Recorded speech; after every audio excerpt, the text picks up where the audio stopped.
I'm back today with another Daz tutorial. This time I'm going to be doing clothing morphs, and this is relating to a question that I received a couple of days ago about how to design models that are in various stages of dress or undress, and you can do that by doing clothing morphs.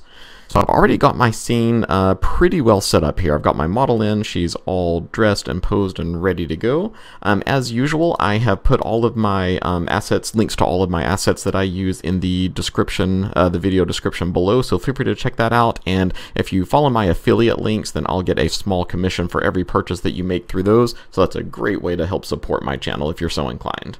Alright, so the first thing to do whenever you're using clothing morphs and adjustments is to be sure that you're using the correct clothing in the first place. So not all clothing has a lot of adjustments that can be made to it, but I will show you one way to check that, especially when you're getting ready to buy a new asset. This is one thing that you should always look at, is whether you're going to need clothing morphs, what kind of morphs you're going to need, and then finding the appropriate clothing.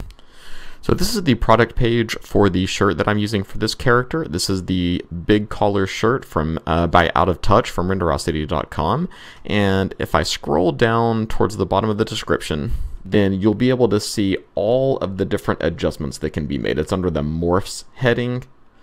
And that'll tell you everything that can be adjusted. So a lot of them can be adjusted to, again, to like unbutton or button a shirt, to raise part of it up, to lower part of it down, to make it look windswept. Lots and lots of different things. And this goes for not only clothing, but also for hair and for other accessories. All right, let's get back to our scene. So in order to enact these morphs, you need to select your object. So I'm going to right click and select big collar shirt, and over here under the parameters tab on the right side of the screen, look for something called actor, the actor heading, and then that will show you all of the different things that you can adjust on that item. And actually, before I get to the shirt, I'll go ahead and show you her hair, because her hair also has some different adjustments that you can make, and I've already got this one set how I wanted it. But for instance, if I go to style, I have this slider, which will do her hair in different styles. So sometimes on these, your slider can have a positive and a negative value. We'll get to that in the shirt in just a moment. But this one just starts at 0, so that's the standard style. And I'm going to go ahead and switch to texture shaded view just so that loads a little bit more quickly. So you can see it brushes the right side of her hair back. Style 2 does the same thing on the other side. Style 3 is both sides. And then each one of these sliders gives her hair a slightly different style. That one increases the length. And that one shortens it. So lots of different things that you can do. That one increases the volume. So I'm going to go back to dial 1. There we go. And above that, you have different, you have a segment called blow, and this makes it look wind blown. So if you want to do like she's in the wind, then you can do something like that. But I'm going to leave that one back at 0 for now. Alright, and let's get back to the big collar shirt.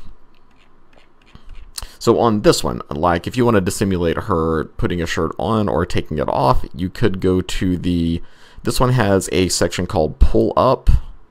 There's pull up back and pull up front. We'll deal with those for right now. So if I do pull up front, and this one has positive and negative values. So if I raise that one, then it'll raise the shirt. And if I go the opposite direction, it'll lower it, which sometimes creates some weird and dramatic effects that you might not want. So when doing these, you might have to tweak things a little bit, and you'll probably get some poke through at times, like you can see around there. So be sure to check out my tutorial on dealing with poke through, and I show you a really good way of dealing with that. But for now, we can just do that. Then there's the second one. See, it fixes most of it automatically, but there are usually still some trouble spots there. And that just kind of bunches it up. And then if you go around to the back, you can do the same thing. I don't have any lights back here, but I think you'll be able to tell, though. You can do pull up back. Same kind of idea. And you can have the shirt open or closed. So again, like that, to get different effects. Alright, so if you wanted to have her like slowly lifting her shirt up a little bit, then you could just take her hands, put them in place, and I've actually got a scene already saved, so let me load that one up real quick, and I'll show you what the finished product looks like.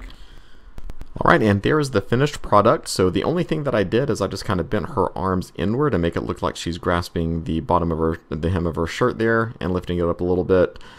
And that is about it. So it's as simple as that. So just a quick recap. Be sure when whenever you're buying new products, be sure that they have these adjustment options available. Some of them won't even have the actor heading. Some of them will have it, but won't have nearly as many options as this one.